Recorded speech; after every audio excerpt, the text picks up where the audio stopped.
Hello, everyone. Welcome to Conversations with Sekani, a podcast for people in their 20s who are trying to figure out life and not get lost along the way. Today's guest is Ben Wilson, a London based personal trainer, author, and health coach with over 20 years of experience helping people improve their health, fitness, and overall well being. While many people know what they should do to become better, Ben is passionate about exploring the deeper questions. Why do some people successfully change their habits whilst others still struggle? Through his work, book, and media appearances, he helps people understand the psychology behind lasting transformation rather than relying on quick fixes. Ben, welcome to Conversations with Sekani. It's a pleasure to have you on. Yes, thanks for having me. Hope you're doing good. All right. Okay. So yes, I want you to take us back to your 20s, basically. Oh, so okay. So tell us, what kind of person were you in your 20s and what goals were chasing you at that stage of your life? Well, it's interesting because I went to university, I did a degree in chemistry, but I never wanted to do a degree in chemistry. I wanted to do sports science, but my parents were like, no, that's for people who are, not very clever and, it's not for you. You need to do a good degree.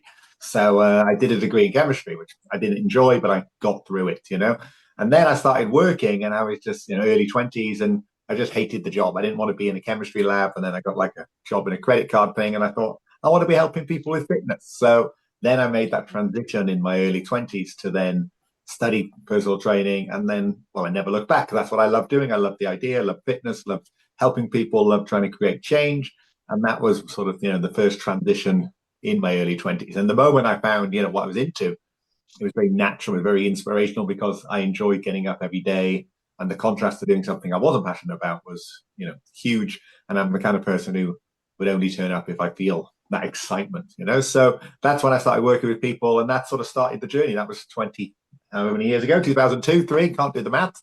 And then that's sort of what led me to, what you read in the bio is I didn't just want to give somebody a plan, then 1 out of 10 people follow it and the rest has failed. It's trying to ask that question, why does one person do it but then most do not? And then the longer question is what, you can get results with some people 3 months, 4 months where they work with you, but what about 5 years down the line? I want them to still be in great shape, if I bump into them again 4 years down the line. So that's when I started pulling in different areas and different influences that you see that affect real world results, not just should I eat this, should I eat that, how do I do an exercise program? That's just minor detail in the bigger picture of who is the person asking those questions. And that's where my work has, continued going and still to today is trying to really refine that to help people make changes. All right. Wow. Oh, okay, I'm glad we're going to be talking about that, right? As someone who Mm. has tried to change. I mean, I changed for a while though, but then I go back to, should I say relapse, right? So Yeah. yes, I want us to talk about it, the lasting change, right? So you often say that most people already know what they should do to be healthier. So why do you think knowing isn't enough? Yeah, well, it's a great thing. It's that, yeah, the odd person might be getting it wrong, but ultimately, most people are not sticking to what they think they should be doing. And I think what happens is people aren't really just working with how their behaviors are based and who they really are. So, for example, if you are somebody who basically doesn't like exercise, then that's okay.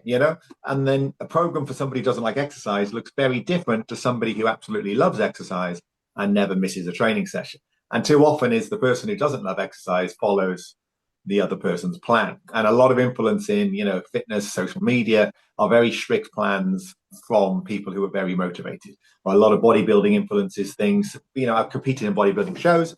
If you're going to go on stage and be half naked and judged by somebody, you are very motivated. You'll sacrifice everything. For normal people, that's not the case. On Saturday night, I want to go around my family's house and eat some food. And that's okay. So the idea is then you have to have plans that approach you as how you are today. But during that process, change who you are. So in 12 months' time, you are actually somebody who acts differently naturally, not through motivation, not through willpower, not through strictness, but naturally there. So, in a nutshell, I feel most people start too strict. They do a plan that's too hard and they can stick to it because you use that willpower, but then they don't train the other elements to handle what future life is going to bring. For example, when you're less motivated, more stressed, less time. And that's what we need to sort of put in place while you're doing a good period so that when you do fall off, there isn't actually anything to fall off. Wow. Okay, I would I would like to say this feels totally relatable, actually, right? At the beginning, personally, For as sure. at the beginning, it always seems a little bit easy. I don't know, but then it gets to a point where you lose the whole motivation, and it's almost like you're trying your best, but you can't keep up, right? And Yeah. you just stop, right? You stop doing what it is you're doing. So I'd like to ask, right, what do you think separates people who have successfully continued their program from those who stopped along the way or something? Yeah, well, there's different elements to it, you know. So, you know, for example, one element is how you handle stress, you know, because stress and this area is always going to be linked in. So a lot of people do good progress when they're motivated, and then something happens, and then it's all gone, and they've fallen apart. But we can sort of counter that. The idea is that I think understand there are different plans you're going to need to use, and everyone has plan A, you know, the motivated plan. I'll meal prep, I'll do this, or I'll cut out this. But that's just when you're motivated. The question is, when I come to plan B, what you don't want is you're all in or you're a disaster, you know, because that's what most people do. We got to send, well, what does this plan look like? Which is, you know, not great, but not awful. And it's breaking a lot of those rules, you know. So it could be that you actually do eat some bad food and you eat some cake at, you know, mid-afternoon. And then you just say, I'll just miss dinner instead because I've already had that. And that might actually be good enough behavior to get you through that period of stress and so forth. Now, the problem is, if you've never trained yourself to miss a meal, you don't even have that tool in your toolkit. And this goes across the full board. For example, let's say you keep exercising after work, but for the next 2 weeks, your family are in town and you can't exercise after work. You've got to hang out with them. The simple thing would just be to exercise before work. But if you've never trained yourself during the good period to exercise before work, again, it's another tool that you could use that's not even available to you. So what basically happens is you stick to this plan, and then if you get knocked off course, you're done, you know. And what we have to do is during that plan is actually make the plan a bit less strict, but actually train you as a person to become better. For example, you know, can I miss a meal? Most people can't miss meals anymore. We eat 5 times a day. And the thought of missing a meal is, oh my Lord, that sounds horrendous. But you can, and the body's forgotten how to miss meals. But as humans, we're all designed to be able to miss a meal because, you know, back in the days where we were, you know, living in farms and so forth, food was, you know, much more scarce. So we have it within us, but we've lost it. So the idea is you train these different things as you go along. And also you do other things, like you explore things. For example, if exercise keeps dropping off, when you're on the exercise program, I'd want you to expand your skills, you know. So have you learned how to exercise at home? Well, no, I go to the gym. I'm like, yeah, but what if you can't go to the gym for a month because, you know, your childcare isn't around? So then you're going to have to be at home.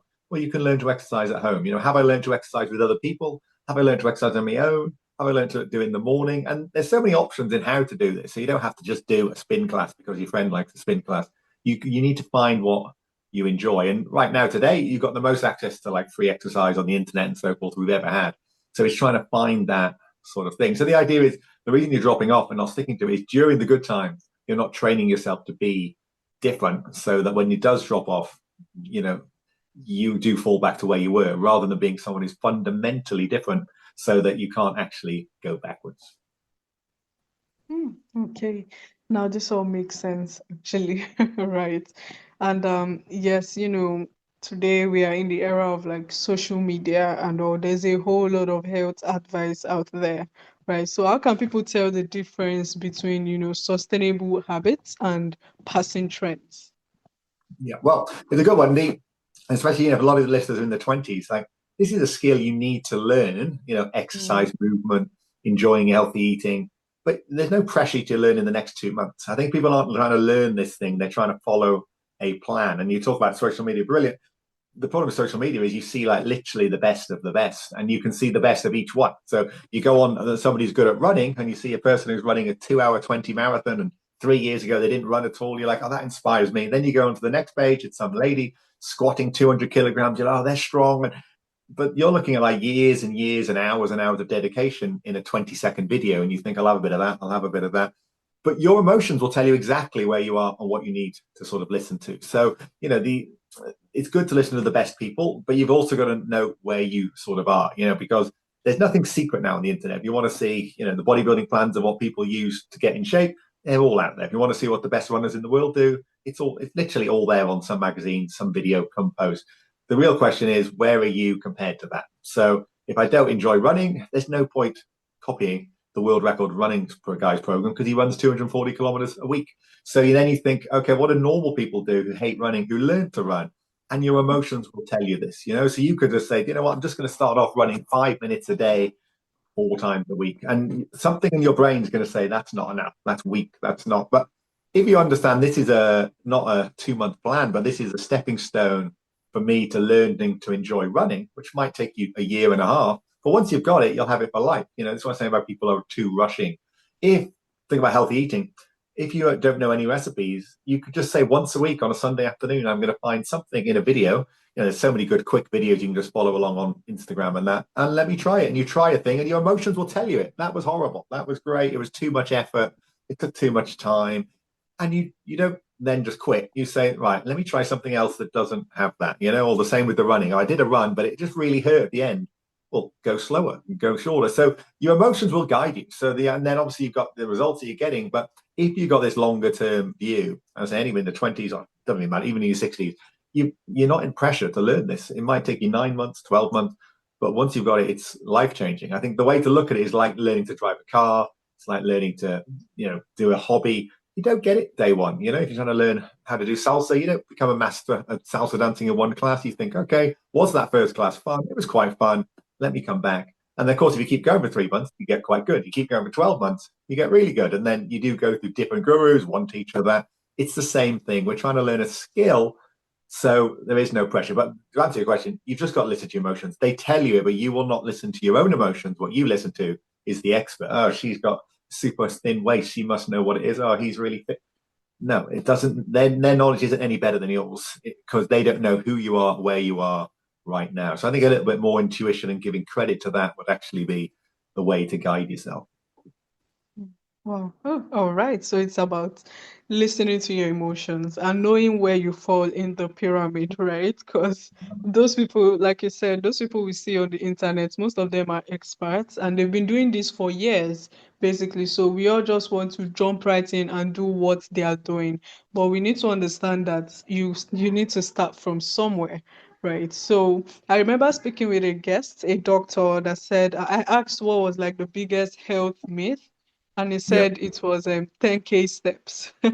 Right. So everybody wants to, do 10K steps, 10,000 steps. Some people feel bad because they can't. Actually, it doesn't work that way. If you're someone that you've always been, should I say, a couch potato, and you decide you want to start working, you can't just jump right into 10K steps. You could start with 500 steps, you could start with 8,000 steps. What matters is that you're moving your body, you know what your body can do. And before you know it, you get to the point where conveniently you can now walk 10K steps, but you just can't jump right into it. It's, tiny habits that makes for the bigger one, basically. So Yeah. yes, that would be my And that's why take you on that. listen. Your body would tell you that because if you have had people like this, they do 3,000 steps and they're tired. And I'm like, that's Mm. your feedback. You then don't go, oh, he did 20,000 steps. He did. You go, oh, my body says I'm tired. Then 4 times later, they're not tired at 4,000 steps. It's 5. The good thing people think miss is when you are at a high level or something, you have to put in so much work to get a little bit better. So like you think about Usain Bolt, most famous sprinter, he never broke his personal best in the last 10 years of his career. He's at his best when he's 24, never beat it. He's training all time, all time. Like it takes a lot of work. When you're new, you could literally do almost nothing and you still get fitter. You can literally do a 15-minute walk if you're very sedentary and your body goes, thanks, I'm fitter. It's quite rewarding because you don't have to then follow somebody who's going to the gym 6 days a week. Like the bodybuilders, the big ones, they're huge.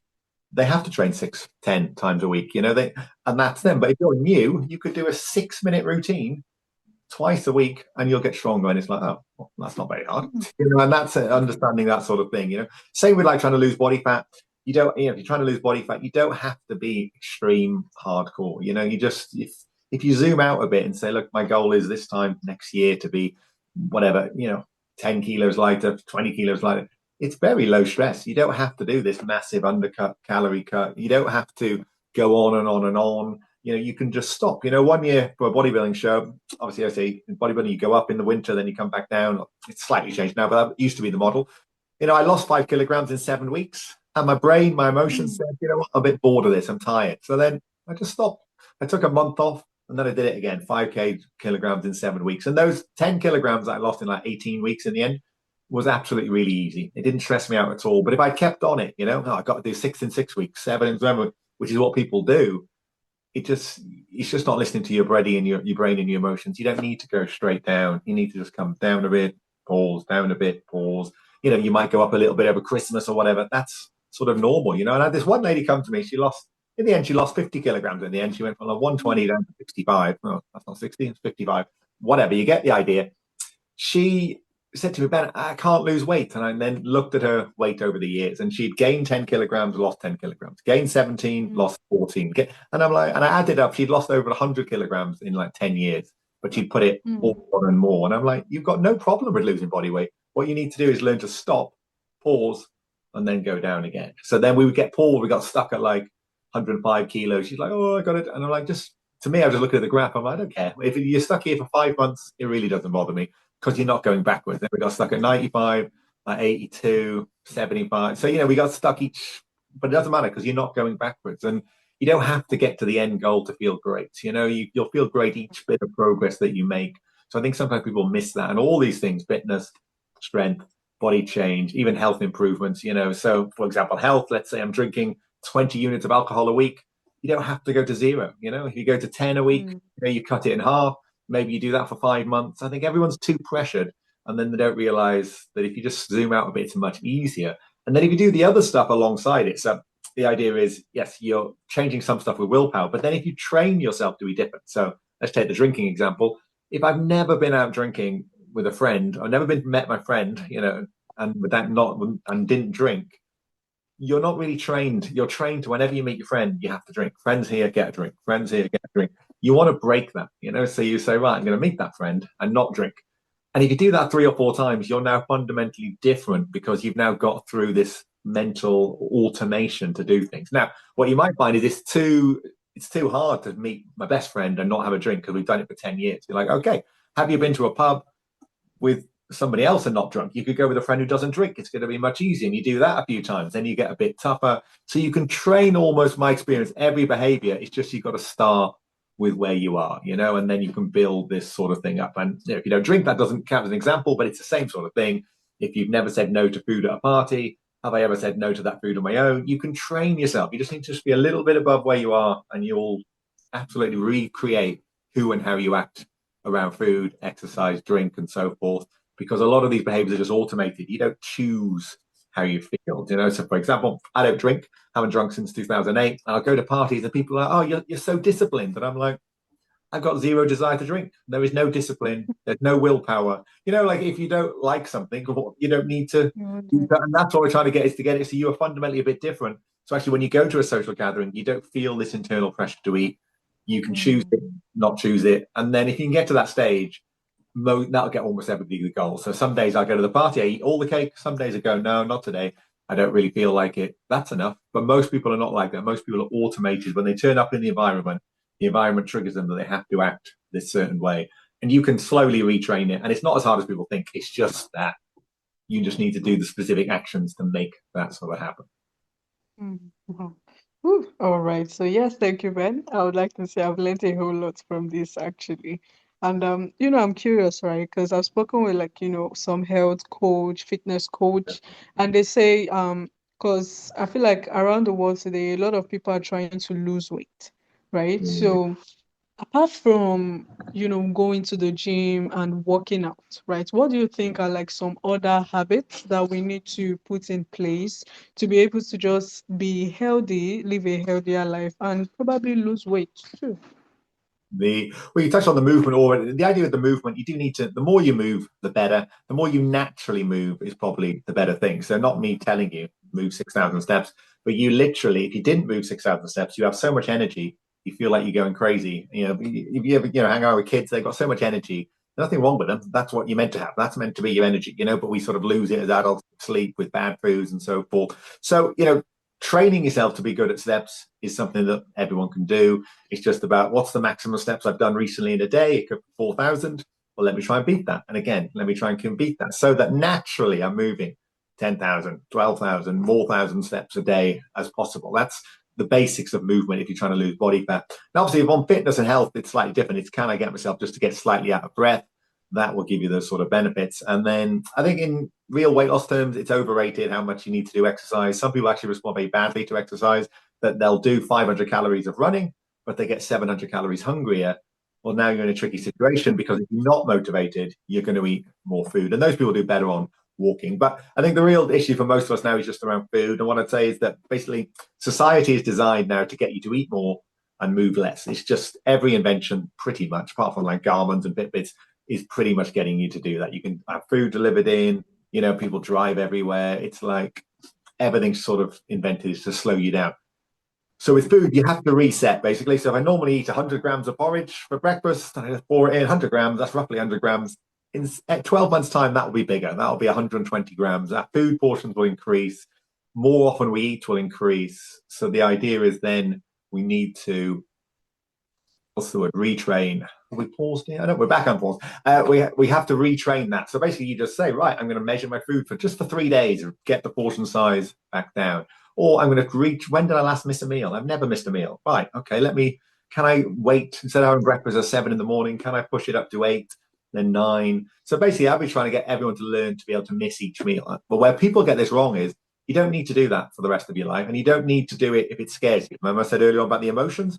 If the thought of not eating till midday hits me with panic and fear, well, just start by waiting 10 minutes longer. Like literally, if you eat at 7 in the morning, wait till 7:10. If you've got to get to work, just do it on a Saturday, and what you'll find is you're going to begin to like hunger. I know we have a lot with the weight loss jabs, and that hunger is like 80% in the head. You just retrain yourself to actually not even notice the craving of hunger, and you can also retrain the body to not get so hungry. So we can definitely adapt this. So basically what I'm saying is you've got to become better around food and your behaviors, and they become so ingrained it feels like you can't change them, but you'd be shocked how quickly you can change. Just slight adjustments in what you do is good. So my general advice to food is just change something. And I really don't care what you change, like just change something. You could swap breakfast for dinner. Like that would mess up your brain. Like anytime you change something, it just gets you out of this like rhythm that we're in and gives you potential for something to happen, and again, like I said, everything can be trained. Your taste of foods can be trained. Everything can be trained. It's just you've got to know where you're at and then just sort of edge it forwards from there. All right. Wow. So yes, thank you, Ben, for that amazing one, actually. And I'd like for you to give advice to the young ones, right? Because that's like the sole purpose of my podcast, right? So, today we are in a world where a lot of people want quick fixes, right? Whether it's fitness or other areas of their life, right? So, what has working in this field taught you about patience and consistency?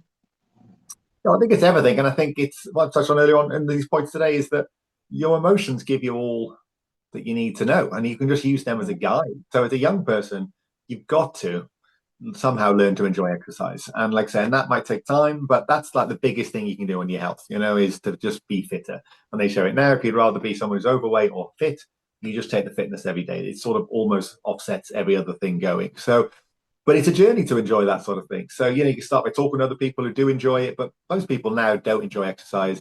So it's then just for themselves thinking, let me start where I'm at and how do I learn it? But exercise comes in so many different forms. It could be a dance class, it could be a pole dancing class, it could be a running group, it could be weightlifting. The point is you need to find this sort of thing. And the more you try things, the better it'll be. And your emotions always tell you, if I went there and I felt intimidated, that's an emotion telling you something. Now can I go there with a confident friend? Maybe I should do stuff at home, get fitter first. But it's that journey that takes time. But that's one of the important things. And the key element is I need to learn how to enjoy it. So you don't go there and go, that was horrible. You're like, okay, yeah, but you need to learn how to enjoy that. And that's the biggest thing somebody can do, because we talk a lot about, mental health, mental well-being being a big problem now. Like half of your emotions are from your body. If you don't move your body, it's almost impossible to feel different. So you can think this, you can meditate this, you can do, different mental self-care routines. The biggest one you can do is just move your body, and that's easier said than done, of course, but this is one talk about training things up. And almost every person in great shape is using movement to clear their head and to de-stress. And that's sort of how they do it. They're not, people who run every day 30% of those runs are because they're in a bad mood. They're not doing it because they love the game. They're doing it because they're in a bad mood. But you can only do that when you get to a certain level of fitness. That might just be walking to begin. So, and then also everybody who's at like a top good level, eventually they get a social group around them that are also into that sort of thing. You don't need to get rid of all your friends, but you need to find some influences of people who are already thinking that way. And if you look at the journey of people who go from, very out of shape, sedentary to like top levels, what the heck has happened here in this transformation? The journey at the beginning is really simple and boring. It's like they went for a walk and you're like, well, that doesn't make a good Instagram post. But the journey at the end does, and then during that thing, they meet people. Could be a trainer, could have a partner who's into sport, could be a friend's into it, and then they get better, slowly get better. Then they get more feedback, and before you know it, they're part of a cycling team, a fitness team, or whatever. But that was a journey. And you look at the 20-second video at the end on Instagram and you think, okay, well, that looks a bit hard. And you're like, yeah, but the first year and a half, they weren't doing what that 20-second video has shown. So that's why we're telling the young people is to find ways to get into moving, and it'll just become life-changing. But you've got to learn that thing. And it doesn't matter where you are, because you might start with walking on your own. You might start with just doing squats in the house. You can get there in the end. Right, so I was gonna say thank you, Ben Wilson. This has been amazing, honestly, and I would like to say I've learned a whole lot, right? And my guest just joined, so I'd like to, wrap up. And yes, thank you, Benson. It brings me to the final segment of my podcast. I call it the rapid fire segment. All You right, could either answer with a word or a phrase, starting now. all right. So, what is one word that describes your 20s? 20s. Adventure. Okay, all right. So would you prefer morning or evening workout? Morning. Mm, Okay, all right. So what is your favorite healthy meal? Maybe healthy meal. A tough one, that is. A bit boring, probably tuna and potato. That's what I did for all my bodybuilding shows. Tuna and potato. That was got me through to my shows. All right, okay. So what is one habit you never skip? Never skip, never miss exercise. I move almost every day. Even on a rest day, I'm probably stretching. So move every day. Whether it's Hmm. stretch, fitness, strength, you'll feel better. So Okay, and finally, what is one piece of health advice everyone should know? Um, just that you can become anything you want through changing your behaviors by training where you are, where you're at. And with exercise, you need to learn how to do that. But yeah, anything can be achieved, but not in a short time period. Sometimes it takes dedication, but there's nothing stopping anyone getting anywhere. All right. So yes, thank you, Ben. And finally, before you go, where can listeners get to, learn more about you and also connect with you? On all social media, my name is Ben Wilson UK, all one word. You can get us there. I've got a copy of a book you can get. I've got another book coming out soon. I'll come back on with my next book. This is called The Grand Unified Theory of Weight Loss. But all my social media is Ben Wilson UK. Connect with me there. Drop me a message. All right. The unified theory of weight, the grand unified theory of weight loss. There'll be a new one out very soon, which is a bit more simply read. But it's a good book. The next one will be great too. Okay, I'm laughing because I like your accent, by the way. Oh, there we are. Come to London. All right. So yes, thank you, Benson. And I'm gonna put the link in the show notes so it's easily accessible for listeners. And to my listeners, I want to say thanks for tuning into Conversations with Sekani. If this episode sparked something in you, just as it did in me, make sure to share to someone you think might need this and also subscribe so you don't miss out on new episodes. Once again, thank you, Ben. Do have a wonderful day ahead of you. All right. Thank you very much. Cheers. All right, take care.